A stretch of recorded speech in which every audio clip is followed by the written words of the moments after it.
اس لیے آپ کو کہتا ہوں میری جاسوسی کرو، میرے پیچھے لگو۔ آقا جی نے جو کہہ دیا ہے ان پہ جھوٹ نہیں بات، نہ ایسا شیخ آیا ہے نہ آئے گا بعد میں، نہ ایسی طریقت کبھی آئی ہے نہ قیامت تک آئے گی جو شیخ امین کے پاس ہے، کیونکہ ہم ان کی طرف سے چل رہے ہیں، طریق سے ان کے پیر کے نیچے ہیں۔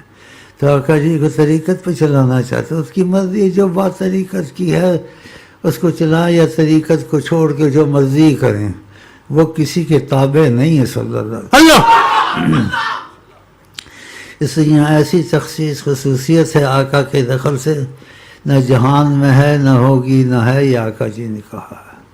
اور بھی بہت ایسی باتیں ہیں جو تربیت میں بتانی پڑتی ہے تاکہ آنے والے کو رغبت اور جنون چڑھ جائے، اس کو نہیں چھوڑنا چاہیے، واقعہ نہیں چھوڑنا چاہیے۔ اگر ایسی باتیں میرے میں ہیں جو نہ تھی نہ ہوں گی، نہ کبھی تھی نہ ہوں گی، نہ ایسی طریقت ہوگی نہ ایسا سفیر ہوگا، اور بھی بہت باتیں ہیں، تو اتنا کافی ہے۔ اگر جس کو نبی کریم سے محبت کرنی، نبی کریم سے ملنا ہے، تو سمجھے کہ شیخ ملا سکتا ہے، پہلے تو ایسے ہی سمجھے، لیکن جب شیخ ملا دے گا تو پھر تو اس کا سارا شک چلا جائے گا۔ کچھ سوچ میں آیا لیکن باتیں بتانے والی نہیں ہیں، کیونکہ تم تو مانو گے یا نہیں مانو گے، کچھ مان جاؤ گے۔ دنیا کا کوئی شیخ نہیں مانے گا، یہ 100% بات ہے، نہیں مانے گا، کیونکہ جو بات ادھر ہے انہوں نے کبھی سنی نہیں نہ کبھی ہوئی ہے،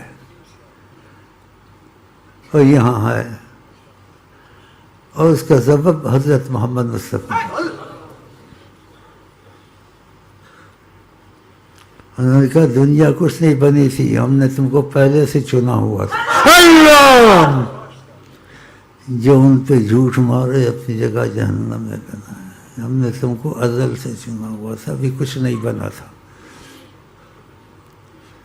تو میرا معاملہ ان کی وجہ سے، میری وجہ سے نہیں، کرم کا تقاضا اتنا بڑا میرے ساتھ۔